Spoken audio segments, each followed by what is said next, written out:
नमस्कार दोस्तों, स्वागत है आपका इस वीडियो में जिसमें आज से हम शुरू करेंगे भूगोल का अध्याय 1 और इसके बाद मैं भूगोल के बाकी सभी अन्य अध्याय कराऊंगा। और उससे पहले मैं आपको ये भी बता दूं कि साइंस के अध्याय 1 से लेकर 16 तक और उनके प्रश्न उत्तर की वीडियो भी मैंने बनाई है, जिसका लिंक आपको इस वीडियो के डिस्क्रिप्शन में मिल जाएगा। साथ ही साथ आप इस चैनल की प्लेलिस्ट को चेक कीजिए, जहाँ पे विज्ञान की सारी वीडियोज मिल जाएंगी और फ्यूचर में बाकी सभी सब्जेक्ट्स की वीडियो देखने के लिए इस चैनल को सब्सक्राइब कर लीजिए। और आइए वीडियो को स्टार्ट करते हैं। चैप्टर स्टार्ट करने से पहले इस चैप्टर में कुछ इम्पोर्टेंट और इंटरेस्टिंग फैक्ट्स हैं जिन्हें मैं आपको पढ़ के बता देता हूँ।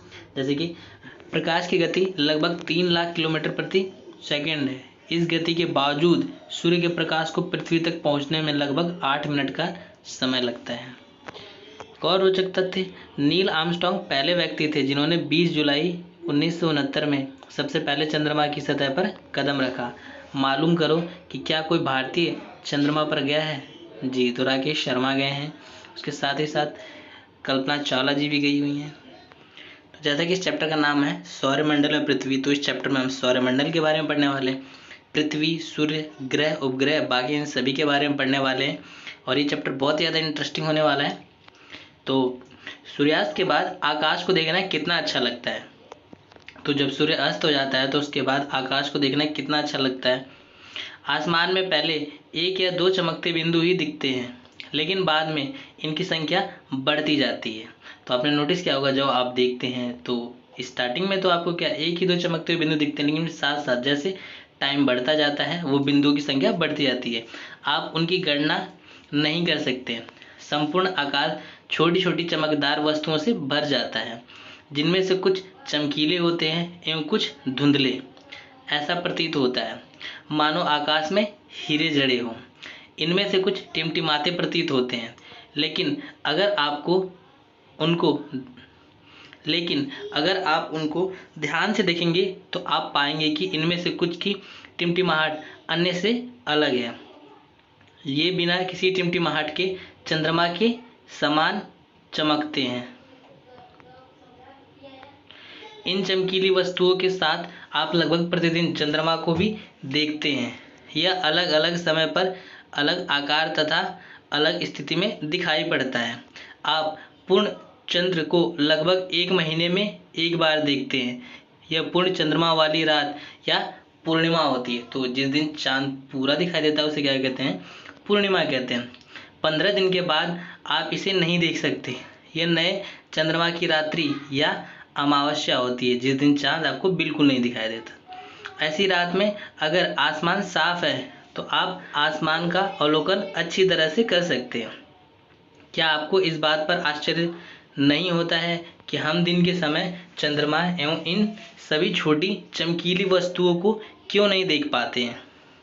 ऐसा इसलिए है क्योंकि सूर्य के अत्यधिक तेज प्रकाश के कारण रात के समय चमकने वाली वस्तुओं को हम दिन में नहीं देख पाते हैं। तो जैसा कि इसमें बताया गया है कि जो छोटे छोटे चमकते बिंदु हम रात में देखते हैं वे हम दिन में क्यों नहीं देख पाते? तो हम इसे दिन में इसलिए नहीं देख पाते हैं क्योंकि दिन में सूर्य का प्रकाश अत्यधिक तेज होता है, जिसके कारण हम उसे नहीं देख पाते हैं। सूर्य, चंद्रमा तथा वे सभी वस्तुएं जो रात के समय आसमान में चमकती है खगोलीय पिंड कहलाती है। तो परीक्षा की दृष्टि से बहुत ही इंपॉर्टेंट क्वेश्चन है, खगोलीय पिंड किसे कहते हैं? तो इसका आंसर ये है कि सूर्य, चंद्रमा तथा वे सभी वस्तुएं जो रात के समय आसमान में चमकती है खगोलीय पिंड कहलाती है। कुछ खगोलीय पिंड बड़े आकार वाले तथा गर्म होते हैं। ये गैसों से बने होते हैं। इनके पास अपनी ऊष्मा तथा प्रकाश होता है, जिसे वे बहुत बड़ी मात्रा में उत्सर्जित कहते हैं। इन खगोलीय पिंडों को तारा कहते हैं। सूर्य भी एक तारा होता है, तो जिनका खुद का प्रकाश होता है वे तारा कहलाते हैं। सूर्य भी एक तारा है। रात के समय चमकते हुए अनगिनत तारे सूर्य के समान ही हैं, लेकिन हमसे बहुत अधिक दूर होने के कारण हम लोग उनकी ऊष्मा या प्रकाश को महसूस नहीं करते हैं तथा वे अत्यंत छोटे दिखाई पड़ते हैं। आपने अवश्य ध्यान दिया होगा कि कुछ दूरी से देखने पर सभी वस्तुएं छोटी दिखाई पड़ती हैं। तो आपने ये नोटिस की होगी कि अगर हम किसी चीज़ को दूर से देखते हैं तो वो चीज़ हमें छोटी दिखाई देती है, और जैसे जैसे हम उसके पास जाते हैं वो चीज़ हमें बड़ी दिखाई देती है। अत्यधिक ऊंचाई पर उड़ रहा हवाई जहाज कितना छोटा दिखाई देता है। हाँ, तो ये एग्जाम्पल बहुत अच्छा है कि बहुत ज़्यादा ऊंचाई पर उड़ रहा एक हवाई जहाज हमें कितना छोटा दिखाई देता है, लेकिन अगर हम पास से देखेंगे तो हवाई जहाज बहुत ज़्यादा बड़ा होता है। रात्रि में आसमान की ओर देखते समय आप तारों के विभिन्न समूहों द्वारा बनाई गई विविध आकृति को देख सकते हैं। ये नक्षमंडल कहलाते हैं। अर्सा मेजर या बिग बियर इस प्रकार का एक नक्षमंडल है। बहुत आसानी से पहचान में आने वाला नक्षमंडल है सप्तऋषि। यह 7 तारों का समूह है जो कि नक्षमंडल अर्सा मेजर का भाग है। तो अगर आप रात में देखोगे तो एक 7 तारों का डिजाइन बना रहेगा, जिसे बोलते हैं हम क्या, सप्तऋषि। जैसा कि चित्र 1.1 में दिखाया गया है। यहाँ देखिए ये सप्तऋषि दिखाया गया है 7 तारों का।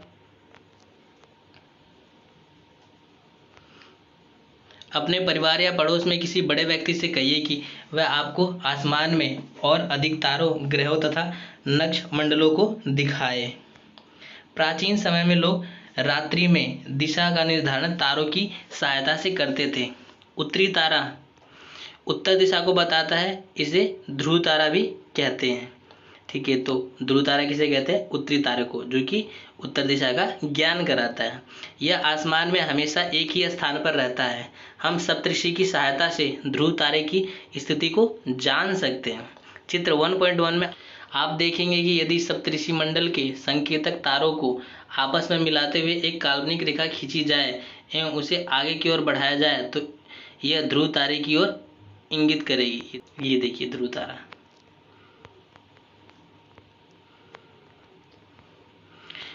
कुछ खगोलीय पिंडों में अपना प्रकाश एवं ऊष्मा नहीं होती, वे तारों के प्रकाश से प्रकाशित होते हैं।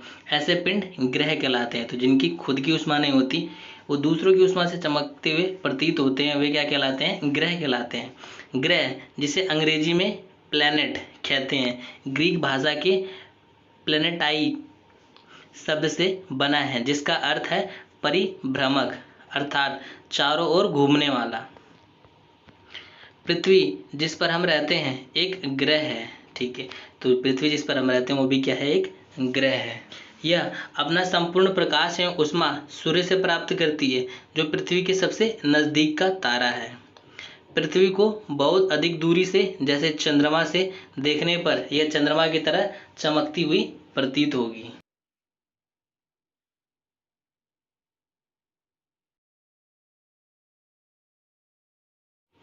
आसमान में दिखने वाला चंद्रमा एक उपग्रह है।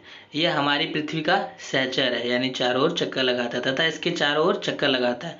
हमारी पृथ्वी के समान 7 अन्य ग्रह हैं जो सूर्य से प्रकाश एवं ऊष्मा प्राप्त करते हैं। इनमें से कुछ के पास अपने चंद्रमा भी हैं। सौरमंडल। सूर्य, 8 ग्रह, उपग्रह तथा कुछ अन्य खगोलीय पिंड जैसे क्षुद्र ग्रह एवं उल्का पिंड मिलकर सौरमंडल का निर्माण करते हैं। उसे हम सौर परिवार का नाम देते हैं, जिसका मुखिया सूर्य है। तो सौरमंडल का मुखिया कौन है, सूर्य है। अब सूर्य के बारे में पढ़ लेते हैं। सूर्य सौरमंडल के केंद्र में स्थित है। यह बहुत बड़ा है एवं अत्यधिक गर्म गैसों से बना है।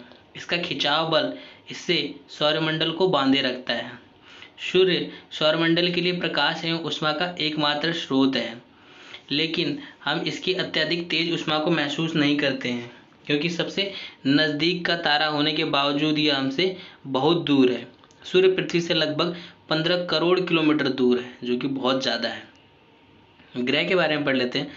हमारे सौरमंडल में 8 ग्रह हैं। सूर्य से दूरी के अनुसार वे हैं बुध, शुक्र, पृथ्वी, मंगल, बृहस्पति, शनि, यूरेनस तथा नेपच्यून। सौरमंडल के सभी 8 ग्रह एक निश्चित पथ पर सूर्य का चक्कर लगाते हैं। ये रास्ते दीर्घवृत्ताकार में फैले हुए हैं। ये कक्षा कहलाते हैं।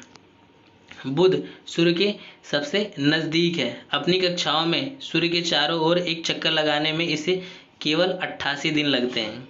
शुक्र को पृथ्वी का जुड़वा ग्रह माना जाता है, क्योंकि इसका आकार एवं आकृति लगभग पृथ्वी के समान है।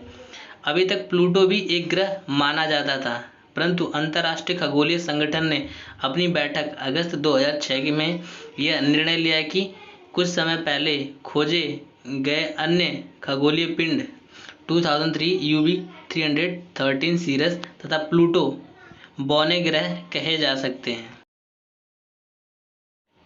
आइए पृथ्वी के बारे में पढ़ लेते हैं। सूर्य से दूरी के हिसाब से पृथ्वी तीसरा ग्रह, आकार में यह पांचवा सबसे बड़ा ग्रह है। यह ध्रुवों के पास थोड़ी चपटी है, यही कारण है कि इसके आकार को भू आप कहा जाता है। भू आप का अर्थ है पृथ्वी के समान आकार। जीवन के लिए अनुकूल परिस्थितियां संभवतः केवल पृथ्वी पर ही पाई जाती हैं। पृथ्वी न तो अधिक गर्म है और न ही अधिक ठंडी। यहाँ पानी एवं वायु उपस्थित है जो हमारे जीवन के लिए आवश्यक है। वायु में जीवन के लिए आवश्यक गैसें जैसे ऑक्सीजन मौजूद है। इन्हीं कारणों से पृथ्वी सौरमंडल का सबसे अद्भुत ग्रह है। अंतरिक्ष से देखने पर पृथ्वी नीले रंग की दिखाई पड़ती है क्योंकि इसकी 2/3 सतह पानी से ढकी हुई है, इसीलिए इसे नीला ग्रह कहा जाता है। ये अब चंद्रमा के बारे में पढ़ लेते हैं। चंद्रमा हमारी पृथ्वी के पास केवल एक उपग्रह है। चंद्रमा, इसका व्यास पृथ्वी के व्यास का केवल 1/4 है। यह इतना बड़ा इसलिए प्रतीत होता है क्योंकि यह हमारे ग्रह से अन्य खगोलीय पिंडों की अपेक्षा नज़दीक है। यह हमसे लगभग 3,84,400 किलोमीटर दूर है। अब आप पृथ्वी से सूर्य एवं चंद्रमा की दूरियों की तुलना कर सकते हैं। चंद्रमा पृथ्वी का एक चक्कर लगभग 27 दिन में पूरा करता है। लगभग इतने ही समय में अपने अक्ष पर एक चक्कर भी पूरा करता है। इसके परिणाम स्वरूप पृथ्वी से हमें चंद्रमा का केवल एक ही भाग दिखाई पड़ता है। चंद्रमा की परिस्थितियां जीवन के लिए अनुकूल नहीं हैं।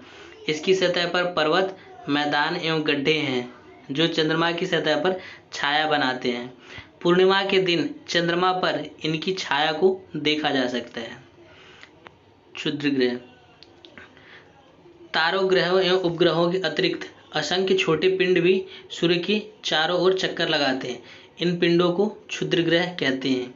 ये मंगल एवं बृहस्पति की कक्षाओं के बीच पाए जाते हैं। चित्र 1.2। वैज्ञानिकों के अनुसार क्षुद्र ग्रह के ही भाग होते हैं जो कि बहुत वर्ष पहले विस्फोट के बाद ग्रहों से टूटकर अलग हो जाते हैं। तो जो क्षुद्र ग्रह होते हैं वो ग्रहों के ही भाग होते हैं जो ग्रह से टूटकर अलग हो चुके हैं। उल्कापिंड। सूर्य के चारों ओर चक्कर लगाने वाले पत्थरों के छोटे छोटे टुकड़ों को उल्कापिंड कहते हैं। कभी कभी ये उल्कापिंड सूर्य के इतने नज़दीक आ जाते हैं कि इनकी प्रवृत्ति पृथ्वी पर गिरने की होती है। इस प्रक्रिया के दौरान वायु के साथ घर्षण होने के कारण ये गर्म होकर जल जाते हैं।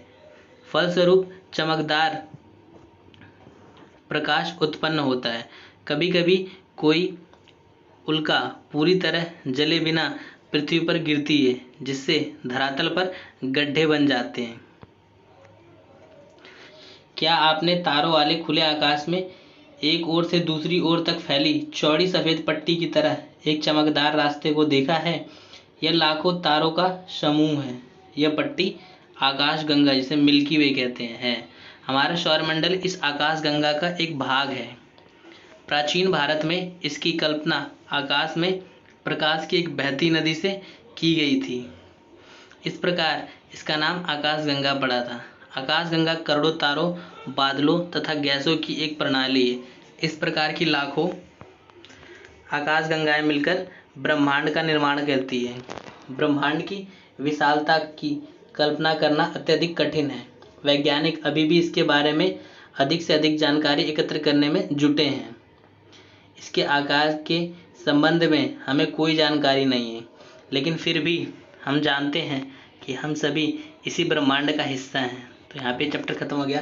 तो आशा करता हूँ आपको वीडियो पसंद आएगी, इससे काफ़ी कुछ सीखने को मिला होगा। अगर ये वीडियो आपको पसंद आई, इससे कुछ सीखने को मिला है तो प्लीज़ वीडियो को लाइक कीजिए, चैनल को सब्सक्राइब कीजिए। Thank you very much.